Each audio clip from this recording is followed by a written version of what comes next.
This movie has taken a lot out of me. Let's talk about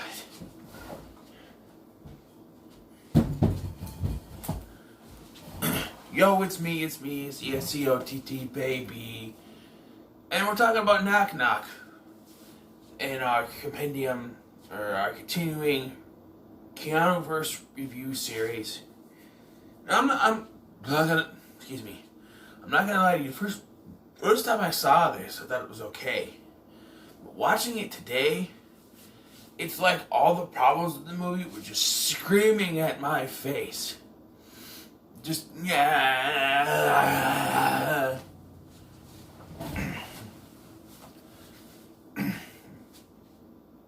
So, Keanu plays Evan in this. He's got a wife, 2 children, perfect life. And then he is forced to stay behind to work on a project while his family goes on a trip. It's supposed to be a Father's Day trip. And they go without him, which doesn't make any sense. I know he's going to get the work done, so maybe that's why they go. But he's left behind.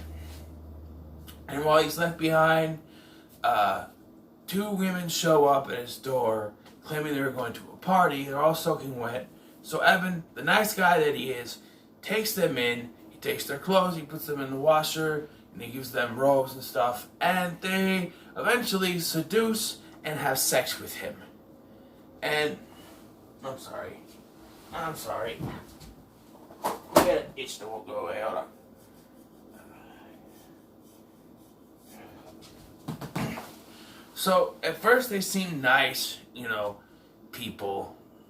They're nice, And the next morning, things start to change. Like, he wakes up and he thinks they're gone, and they're making brekkie or breakfast and everything. And they won't leave. They just, they're annoying. And they're very annoying. The first time I watched this, I was just like, okay, whatever. But this time, they were really annoying to me. Like, I was just like, just freaking leave. Just leave. Go away. But so annoying. And like, I know one of them is actually, this movie is directed by Eli Roth. And the dark-haired woman in the movie is Eli Roth's wife. So, and she's front and center in this. Keanu, the girls are more in center than he is because, I don't know. But, like, he threatens to call the cops because they won't leave. And they threaten him and tell him that they're under 18. They claim to be 15. Okay. And Evan believes them. But even looking at them, look at these women. They're not 15. I know nowadays it's kind of hard to distinguish that the way that women like to, put the makeup on and make themselves look pretty. It might be hard to distinguish, but it's very obvious that these women are in their 20s. Hell, they, in their 20s. But he believes them, like, 15 to 20, 15 will get you 20. Saying, well, I don't know why I said it like that, it's the women that are saying it, but, like, it's obviously not 15.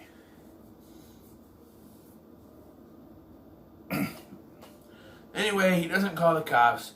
Though eventually he does. He calls 911 and she's like, will you give us a ride? And they dropped off someplace, I don't know where. And he thinks he's done with them, but they come back and they torture the hell out of him. And there's this thing with, I don't know, someone who's supposed to give him a massage because of he's got a bad shoulder. And, like, the dark-haired woman comes out and she freaks out. Oh, you bad. We never see this woman again. So we don't know if she told someone or what's going on. We never see this woman again. There's this guy, Lewis, who works for Evan's wife, Karen. He said for the project, the women have totally, not destroyed it, but defiled it. What's the word? They've graffitied all over it. They drew like boobs on it and stuff like that. They graffitied all over it. He freaks out. He finds Evan tied up, but there's a scuffle and they take his inhaler. And he has asthma attack and think he might die. I think. I was kind of watching other stuff because this movie was just getting to me this time. I can't lie to you. I didn't enjoy myself this time. The first time I watched it, I thought it was okay. And I'll compare the ratings I would have given it last time over what I give it this time because I had a rating in my mind when I started watching this, and as I got forward, it went down and down and down. And if you guys like this movie, don't get me wrong. You like it.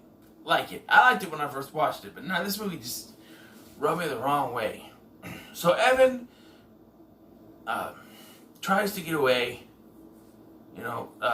He finds a gun. They take it from him. Now, this is what kind of pisses me off, is that they have like small talk when they're waiting for the clothes to dry at the beginning. They have small talk, they're flirting, whatever, and he says he could take both of them. He gets his ass handed to him by them. Now, I'm not saying that women are weak by any means. There are strong women out there, don't get me wrong. But when you've seen someone like Keanu Reeves and John Wick, and I don't know, I think this was before John Wick, but you've seen Keanu Reeves in strong roles. And I'm not saying hurt them by any means. Just like, get rid of them. Like, subdue them. Lock them in a closet and handcuff them, to something so that you can call the cops and say, hey, these women tried to attack me. They forced me to have sex with them. And they won't leave. I've got them handcuffed, somewhere. I've subdued them. That kind of thing. But no. I'm not a big fan of movies, horror movies, any movie that has a down ending. Like, most horror movies have down endings, and that's just what you got to deal with. But I'm one for happy endings, which is why, like, Ready or Not kind of rubbed me in the wrong way a little bit. Don't get me wrong, I love the movie. Yeah, I give it an 8. But, like I said, the ending was the problem. But back to this. So eventually, after the Lewis thing, they decide to bury him, except for his head, in his backyard or something. And during this, though, there's a segment where, like, the Vaughn is dressed up like a schoolgirl and she has sex with him again, and they record it on his phone. And I guess they send it to his wife, I guess. And I don't know if they specifically say why they did this, but like, he tries yelling for help. It's like, oh, there's no one around. We went to every house. Like, they tried every house to try to do this to someone. They were planning this. This was premeditated. And so it leaves it open-ended. The girls leave. He's there. The wife and kids come home. The house is trashed. And, it makes you think, oh, he's screwed. Especially since they sent that video to his wife. He's screwed. But all he has to do is explain. All he has to do is explain to his wife. They seduced him. They basically forced him. They wouldn't not let him do anything but have sex with them. At that particular time, he wanted to go get the Uber driver, or whatever. He wanted to go let them. He told him to get the clothes on. They would not let him leave that bathroom. They forced themselves upon him to have sex with him. Even though, if you watch the sex scene, it's clear that he did have there's give and take with that, but they forced themselves upon him. He can explain that. He can explain that they would not leave. He got rid of them once. They came back. They destroyed the house. And he can even explain the woman that came. She could have called Karen and said, oh, he's got another woman at the house. And he could explain that too. They wouldn't leave. They wouldn't go away. She showed up. They came out. She came out and did it on purpose. They killed Lewis. Supposedly, I think he's dead. He can explain this away. They can call the cops. They can nose down. He knows their names, if those are their real names. Was it Genesis and Bell? I believe, if that's their real names. You know, he can... And they do say that they're 22 years... At least one of them is 22 years old. So they're not underage. That is clarified. You know, it's obvious they're not underage. I'm just saying. I mean, I've seen people women in their early 20s playing teenagers, but it's, you know, it's painfully obvious that they're not under 18. I'm just saying, I want to push that, you know.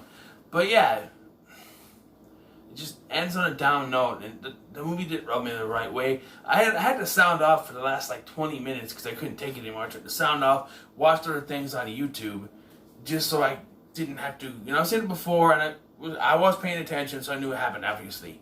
But yeah, and like I said, I'm not going to compare, because my first viewing, I would have gave it a 7. Now it's a 4. That's a big drop.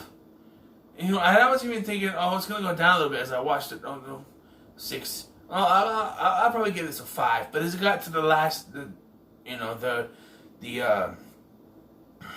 what do you call it? The climax, the third chapter, the third act. Once it got to the third act, it just, no. Mute, watch the other TV, because I got 2 TVs, of course. Mute, watch the other TV, and it went down to a 4. It's the lowest score I've ever given any movie so far. It's a 4. If you know, if you're doing a Keanu Reeves marathon, you got the movie. Or if it's on Vudu for free, because there's movies on Vudu and Tubi TV that are free. If it's on there for free, you're doing a Keanu marathon like I am, give it a watch. Guys, I was gonna do more reviews today, but this is my last review I'm posting today, because this movie has got me all. It's got me tired out. I'm gonna wait till tomorrow to do any more. But yeah, so what are your thoughts on Knock Knock? Let me know in the comments. Do you dislike this movie as much as I do? I'm not say hate, but dislike this movie as much as I do. Let me know. Remember to like, share, and subscribe to Scotty Boy Rules, and bye.